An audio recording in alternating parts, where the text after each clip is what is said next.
Salut mes petits pragmas.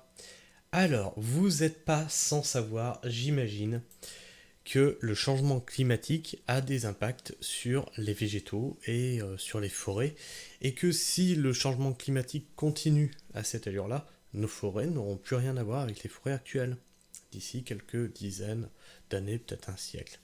Et donc là, j'ai trouvé un article qui nous en parle. L'accélération du réchauffement climatique va peu à peu changer la physionomie de la forêt lozérienne. D'ici un siècle, la forêt lozérienne devrait peu à peu muter vers des espèces plus résistantes aux successions de périodes de sécheresse, une évolution surveillée de près par les techniciens de l'Office national des forêts, l'ONF, et corrigée si nécessaire. Et donc là, moi, j'ai aperçu, j'ai observé quelque chose de phénoménal. On n'est pas encore au mois de janvier, j'ai mon cerisier à fleurs qui est en train de fleurir. Je sais pas quoi vous dire de plus, il y a encore des climato-sceptiques dans la salle qui m'expliquent pourquoi il fleurit en plein mois de décembre, parce que là, moi je suis estomaqué. C'est jamais arrivé. Il fleurit de plus en plus tôt, il fleurissait de plus en plus tôt, mais là carrément au mois de décembre, c'est du jamais vu. Après, attendez, je vais vous agrandir ça parce que vous puissiez le lire vous aussi, si jamais, hop, vous avez envie de le lire avec moi. Après un long chemin de terre sinueux, la vue sur l'immense plateau d'une partie de la forêt domaniale de Mende, 5500 hectares, sur le canton de Marijoulet, au-dessus de Chanac, est grandiose.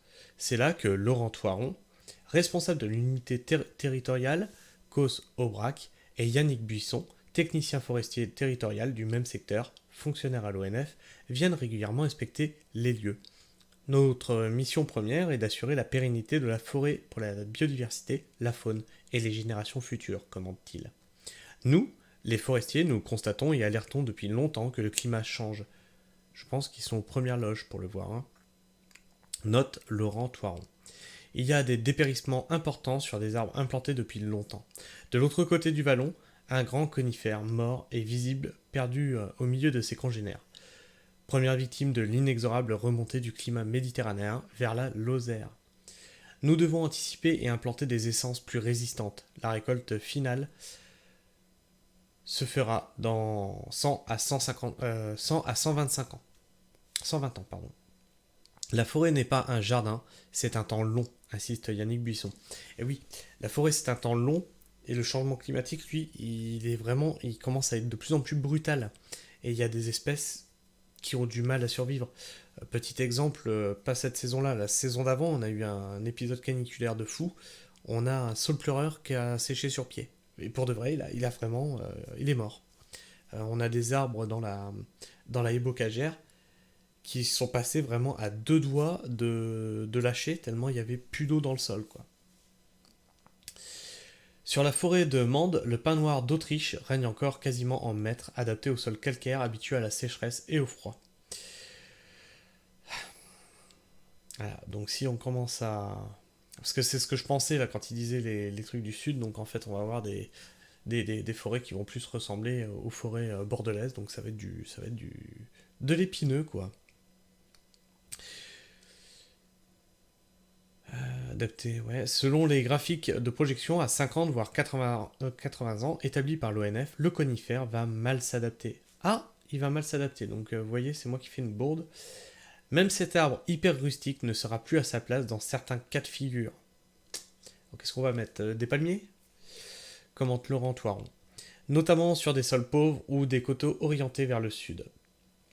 Pour les hommes des bois, il faut d'abord laisser faire la nature, au mieux l'accompagner dans sa mue. Des arbres s'implantent naturellement comme des chênes, des hêtres, d'autres pins, des sapins. La nature a un capital génétique énorme.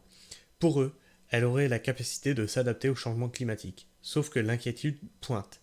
Tout s'accélère, cette période va 10 fois plus vite qu'un cycle normal, constate-t-il. Donc ouais, c'est ce que je vous disais.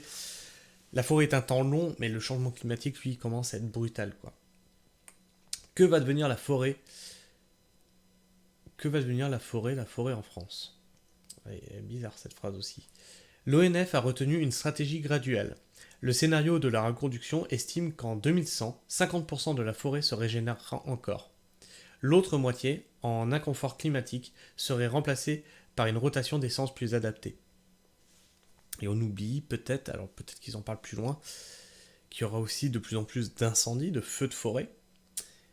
Et là, oui, d'accord, moi je veux bien qu'il reste 50% des essences qu'on a actuellement, mais si ça crame, il ne restera pas grand-chose, hein. Le scénario de la transformation considère qu'aucune espèce ne s'adaptera et qu'il faudra amener du sang neuf dans l'écosystème forestier. Par une variété de la même essence mais plus adaptée ou une essence nouvelle, le scénario de rupture fait sortir le site forestier de l'épure climatique. Il faudra rechercher des essences exotiques dans des régions dont le climat actuel correspond au climat des futurs de nos régions. Dernière possibilité, laisser la libre évolution de la nature pour ouvrir à un couvert forestier à dominante arbusive et herbacée. Actuellement, la forêt domaniale hexagonale couvre 1,7 million d'hectares. Ou alors on aura des paysages comme en Australie. Et là, selon les forestiers, il faudra sortir la pioche et planter de nouvelles essences. Soit nous allons dans un cas extrême où le peuplement de la forêt meurt à cause des maladies, des insectes, de la sécheresse, et il faudra tout replanter. Soit nous complétons par des arbres d'une autre espèce dans la forêt qui fonctionne encore. Visionnaire, les hommes voient à l'horizon 2120. Sur le massif de Marijoulet, des chênes, dont celui de Hongrie, quelques ultimes pins noirs, le cèdre et du pin de alors encore un nom à coucher dehors, du pin de Salzmann, une espèce qui vit autour de la Méditerranée. Il supporte l'aridité, seul hic, la résistance aux coups de froid, une interrogation des forestiers qui surveillent de près les jeunes pousses en expérimentation. Ultime ennemi qui rôde les animaux sauvages comme le lièvre, le chevreuil et les cervidés. Mais c'est une bonne nouvelle en fait, on va pouvoir faire pousser des bananiers, on va pouvoir faire pousser des agrumes, c'est une super bonne nouvelle. Je déconne, hein. Non, je préfère préciser parce que des fois il y en a qui pensent que je suis sérieux. Il y a, pour de vrai, il y a moins de chasseurs et trop d'animaux friands des jeunes pousses, pointent les professionnels. La science de la nature est à plusieurs inconnus, surtout quand l'activité humaine s'en mêle et accélère les cycles naturels. Et donc on a quelques commentaires, on a un commentaire. Le problème est le poids électoral non négligeable de la minorité des climato-négationnistes qui, forts de leur ignorance, clament partout que le réchauffement climatique n'existe pas. Oula, tu vas fâcher des gens dans mon audience, tu vas fâcher des gens. Leur impact freine les gouvernants, pourtant informés de la gravité de la situation, mais qui ont le nez sur les élections suivantes, où le résultat se joue souvent à une faible marge. Les climato-négationnistes commettent un crime contre l'avenir des enfants d'aujourd'hui. Alors, je ne sais pas ce que vous pensez de ce commentaire, je ne sais pas ce que vous pensez de tout ça. Je vais vous rechercher un article qu'on traitera plus tard, parce que cet article me fait penser à ça, où on reboise le Sahara. Non, vous avez bien entendu, on reboise le Sahara. Donc j'aimerais vous montrer l'article, donc on verra ça plus tard, hein. Ça va pas être la prochaine vidéo, ça va peut-être même pas être dans les 10 prochaines, mais je vais me chercher ça pour vous présenter ça et vous montrer que y a quand même des solutions, quoi.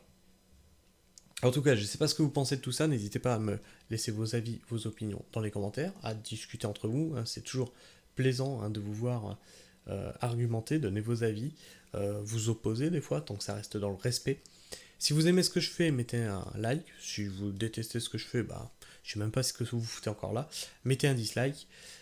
Abonnez-vous, on a vu, 85% des viewers et des visionneurs ne sont pas encore abonnés à la chaîne. Alors je me demande qu'est-ce que vous attendez, surtout si vous êtes encore là à la fin de la vidéo.